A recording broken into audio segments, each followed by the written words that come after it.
وحدة من أعمال الفجر، خاف واحد يقول ما أقدر أطول، 10 مرات قل هو الله أحد. ما تأخذ من الإنسان دقيقة و40 ثانية حقيقة، أقل بعضهم. 10 مرات. تدري شو يقول الإمام الكاظم عليه السلام؟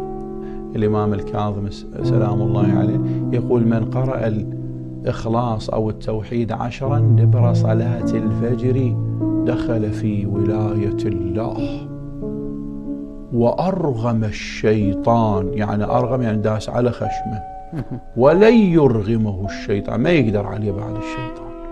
هذا تعقيب مهم. 10 مرات بسيط جدا. نعم. والصلاة على محمد وآل محمد بعد صلاة الفجر أيضا مطلوبة جدا. ويقرأنا مجموعة من الآيات القرآنية قدر الإمكان. وأوصي آخر آيتين من سورة البقرة، آخر آيتين كلش مهمات ذني، آخر آيتين يقراهن الصبح.